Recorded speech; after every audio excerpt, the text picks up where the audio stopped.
በዚህ ቪዲዮ በህይወታችሁ ሳይረፍድ መንገዘብ የሚኖርባችሁን 10 ነጥቦች ይዤ መጥቻለሁ። እንደተለመደው የሚጠቅማችሁ ስለሆነ ላይክ በማድረግ ጀምሩ። አንደኛ፣ ሰውነታችሁን ተንከባከቡ። ብዙ ጊዜ ጤንነት ሀብት ነው ሲባል ሰምታችሁ ይሆናል። እውነት ነው። ብዙ ነገር ለማድረግ የሚረዳን ሰውነታችን እንደመሆኑ መጠን በሚገባ ልንከባከበው ይገባል። አንዳንዶች በ20 ዓመታቸው ልክ እንደ 40 እንዳለፈው ሰው ቶሎ ሲደክማቸውና አቅም ሲያጥራቸው መመልከት አሁን ላይ የተለመደ ሆኗል። አንድ ነገር ልንገራችሁ። አሁን በዘመኑ በመጣው ትምህርት መሰረት ለሰውነት መንከባከብ ምሳሌ የምናረጋቸው ትልቅና ግዙፍ የሰውነት ቅርጽ ያላቸው ስፖርተኞችን ነው። ነገር ግን ሁሌም ከነሱ በተሻለ በኢትዮጵያ ገጠር የሚኖሩ ሰዎች ጠንካራና ጤነኛ ናቸው። ለምን ይመስላችኋል? የሰውነት ጤናና እንክብካቤ ማለት ለነገሮች ዝግጁ የሆነና ብዙ ደክሞ ብዙ የጠነከረ ሰውነት ማለት እንጂ በጂም ውስጥ ብቻ የዳበረ ሰውነት አይደለም። ስለዚህ ሰውነታችሁን ተንከባከቡ ስንል አንዳንድ መንገዶችን ለምሳሌ ታክሲ ትታችሁ በእግር መጓዝ የመሳሰሉ ነገሮች እንደሆነ እንድታውቁልን እንፈልጋለን። ስለዚህ የተመጣጠነ ምግብ በመመገብ መደበኛ የአካል ብቃት እንቅስቃሴ በማድረግና በቂ እንቅልፍ በመተኛት ሰውነታችሁን ለዓላማ ማስካሄጃ የምትጠቀሙበት አካላችሁን ልትንከባከቡ ይገባል። ሁለተኛ፣ ደስተኛ ለመሆን ከሌሎች ምንም አትጠብቁ። ከሰው ምንም አለመጠበቅ የራሳችሁን ደስታና ደህንነት ባለቤት ራሳችሁ እንድትሆኑ ያደርጋል። ደስታችሁ በሌሎች ላይ ማድረግ ለብስጭትና መናደድ ትልቅ አስተዋጽኦን ስለሚያደርግ ደስታችሁን ከራሳችሁ ጋር ብቻ ይሁን። በተለይም በዚህ ዕድሜ ይህ ስሜት በሁለት ይከፈላል። አንደኛ፣ ያለ ጥገኝነት የመኖር ባህሪን ሲያሳድግ፣ ሁለተኛው ግን ብዙ ቃል የተገባልንና ተስፋ በማድረግ ውስጥ ይከተናል። ስለዚህ ራሳችንን ዘወትር ማስለመድ የሚኖርብን ካለማንም ምንም ማድረግ መቻልና ወይም በራሳችን ደስተኛ መሆን መቻልን ነው። ስለዚህ በራሳችሁ ደስተኛ መሆንንና ከሌሎች ምንም አለመጠበቅን ተለማመዱ። ሶስተኛ፣ ስለ እቅዶቻችሁ ለማንም አትናገሩ።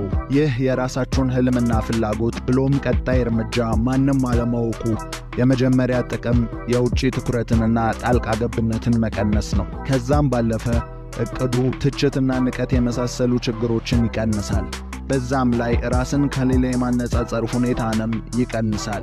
ያንን የማድረግ ኃይልንም በውስጣችን የማመቅና በተግባር ለመግለጽ ይጠቅማል። ስለዚህ እቅዶቻችሁን ሁሉ ለማንም አትናገሩ። አራተኛ፣ የስሜት ብልህነት ወይም EQ። ይህ በዚህ ዕድሜ ላይ ከሚገኙ ችግሮች መካከል ዋነኛው ነው። በየትኛውም ጊዜ እንዴት ስሜትን መቆጣጠር እንደምንችል ካልተማርን የአብዛኞቻቸውን ውድቀት እንደግማለን ማለት ነው። በትክክል ለስኬት አሁን ላይ ባለው ቀመር መሰረት IQ + EQ = success ሆኗል። ስለዚህ የአእምሮ ልቀት ሲደመር የስሜት ብልህነት ለስኬት ዋና ሆኗል ማለት ነው። ስለዚህ የስሜት ብልህነት በሕይወታችን ላይ ከሚያስፈልጉን ነገሮች መካከል ዋነኛው ነገር ነው። አምስተኛ፣ የማህበረሰቡን ምክር መርጣችሁ ተቀበሉ። ይህንን ስንል አንዳንድ የህብረተሰቡ ምክርና አስተያየት የሚመነጨው ከተለያዩ ባህልና እምነቶች ጋር በተያያዘ እንጂ መሰረት ባለው ምክንያትና ውጤት ላይ ላይሆንም ይችላል።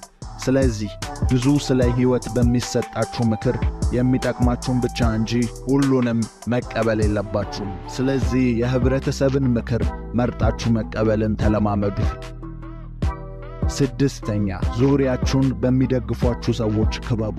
ይህ ለእናንተ የሚቀናባችሁ ወይም የእናንተን ጥሩ በማይመኝ ሰው ራሳችሁን አትክበቡ። ነገር ግን ሁሌም ራሳችሁን በጥሩ አስተሳሰብ ባላቸው ሰዎች ክበቡ። ይህ በእናንተ የዕለት ተዕለት ኑሮ ለስሜታችሁ መስተካከልና የምትፈልጉትን ነገር ስታደርጉ በሚኖራችሁ ድፍረት ላይ አዎንታዊ ተጽዕኖን ያመጣል። ስለዚህ ዙሪያችሁን በጥሩ በሚያስቡ ሰዎች ክበቡ። ሰባተኛ፣ አቋራጭ አትፈልጉ።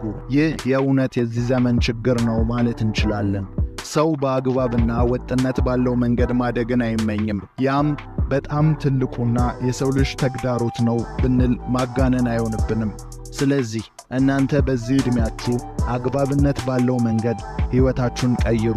የምትፈልጉበትን ቦታ ለመድረስ አቋራጭን አትፈልጉ።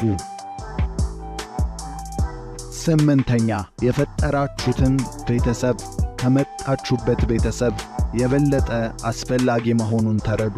ሁሌም ቢሆን ከመጣችሁበት ቤተሰብ ይልቅ ለፈጠራችሁት ቤተሰብ ኃላፊነት ሊሰማችሁ ይገባል። ምክንያቱም የመጣችሁበት ቤተሰብ በፍላጎታችሁ ሳይሆን እድልና አጋጣሚ ልንለው እንችላለን። ያመጣችሁት ቤተሰብ ግን የእናንተን በራስ መተማመንና ኃላፊነት የመቀበል ደረጃ ተማምኖም ስለመጣ ሁልጊዜ የሚጠበቅባችሁን ልታደርጉ ይገባል።